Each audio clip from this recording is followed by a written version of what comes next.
Witty Bitties episode, Corsets, Ghosts, Side-Eye, Silver City, Unlaced.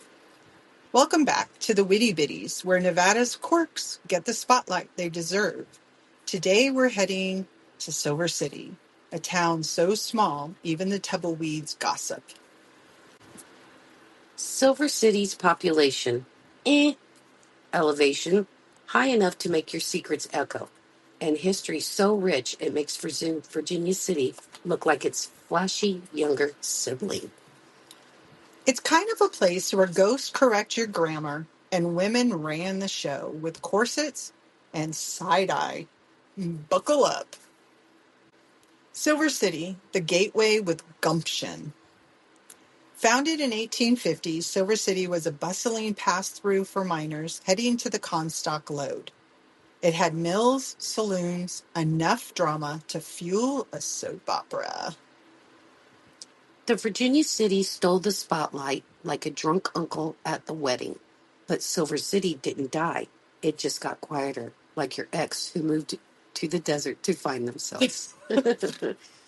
It still got that vibe. You drive through and feel like you're interrupting a seance.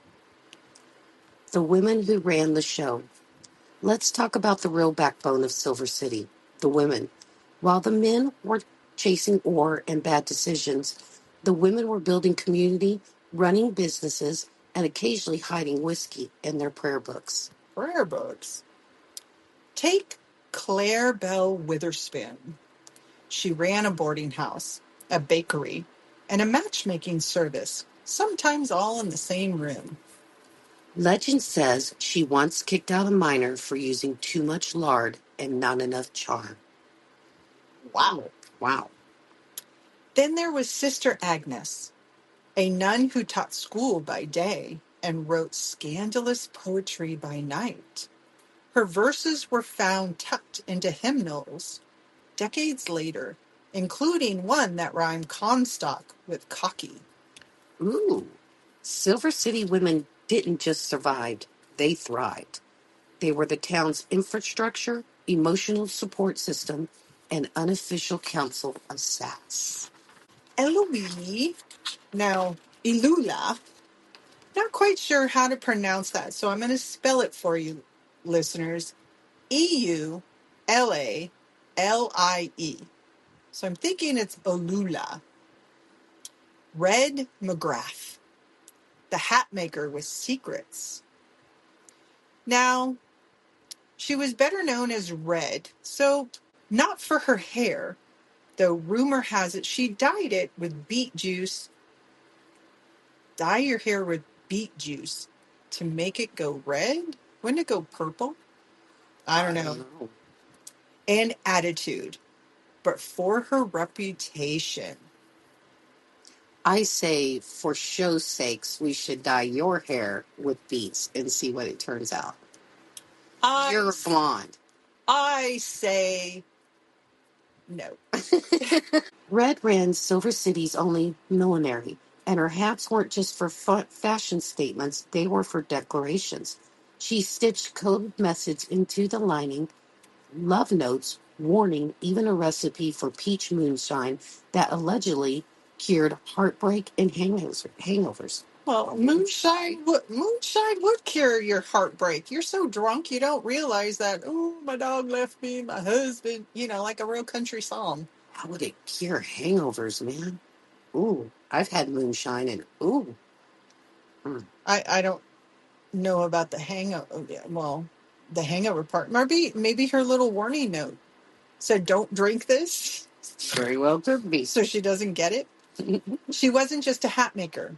She was a confidant, a matchmaker, and a quiet revolutionary. Her shop was part speakeasy and part therapy session. One story said she helped a young woman escape an abusive marriage by hiding train fare in the brim of a Sunday hat. Smart woman to get her away. Mm-hmm. Another claims she turned down a mining baron's proposal because he didn't know the difference between taffeta and tranny. Ooh. I don't know the difference between. Me either. Unless you mean like a tranny tranny, like, one of those people that just hop trains or just moves from one place to another because they don't have a home. Very well could be. And taffeta, isn't that some type of fabric? Yes. Oh, see, I did know that. She could silence a room with a raised eyebrow and a well-placed feather. Wow. She just didn't make hats. She made statements. And she made sure Silver City's women were seen, even when history tried to overlook them. Red's rules. Before we move on, here's a few of Red's rules, passed down in whispers and bonnet brims. Never trust a man who won't tip his hat or his waitress. Secrets are safest in silk. If you're going to stir the pot, make sure it's your recipe. A well-dressed woman is a well-armed one. Those are great ones that we could use. We're still using today in our own way. I like, if you're going to stir the pot, make sure it's your recipe. Mm. And definitely, come on, ladies, you go on a date and a guy doesn't tip. I was going to say that would be mine. Never trust a man who won't tip his hat or a waitress.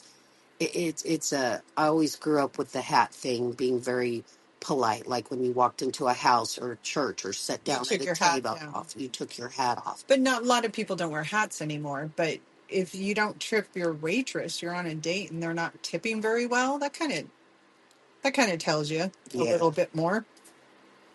And my personal favorite, if you're going to haunt a town, do it in style. Nice. Ghost with opinions. Ooh. The old schoolhouse is still rumored to be haunted by Sister Agnes. Visitors say they can hear faint whispers correcting their grammar. Oh, I'd be screwed. She'd be correcting me all the They're time. listening to us right now. They know pronunciation. Yes, we would be getting that ruler from Sister Agnes. Mm-hmm. Which explains why I got chills when I said ain't near the footsteps. And the canyon, haunted by a miner named Jed who whispered stock ticks and regrets, mostly regrets. Oh. Silver City ghosts don't scare, they judge. And they're not impressed by your podcast, Mike. Oh, We go out there and we're miking out there in a podcast. Thank God we're not there right now. Yeah. Grief, gravel, and legacy. Silver City reminds us that the legacy isn't always loud. Sometimes it's a rusted shovel, a faded gravestone, or a story passed down over coffee. And sometimes it's a woman like Clarabelle, who fed half the town and still had time to write letters for the illiterate miners. I like that name, Clarabelle. It's sometimes when I hear Clarabelle, I think of the clown. Ew. Clarabelle the clown. Mm-hmm. It was an old TV show way back. I don't directly remember it, but it was the old TV show Happy Days. Uh-huh. Yeah, they had an episode of Clarabelle the clown. Oh, must have Yeah. not seen that one, unfortunately. Okay. These women were just part. These women weren't just part of history. They were the heartbeat, and they deserved more than a footnote. Here's to the women who wore grit like perfume and built Silver City with flour, fire, and fierce opinions. Next time you drive through Silver City, wave to the ghosts, thank the women, and don't say ain't near the schoolhouse. And remember, Nevada's smallest towns have the biggest stories, especially when Sherry's telling them. Well, not just me. Rosa tells a good story as well. We want to hear from you. Who's the red in your life? The woman who stitched strength into everyday things. Share your stories, and maybe we'll feature them in a future episode. Bonus points if she wore a hat that could be doubled as a getaway plan. Thank you for joining us. Like, subscribe, comment, thumbs up, stars, and remember, if If you're you are going going to to be be bitty, you've you've got got to to be be witty. witty. Heck yeah. Thank you.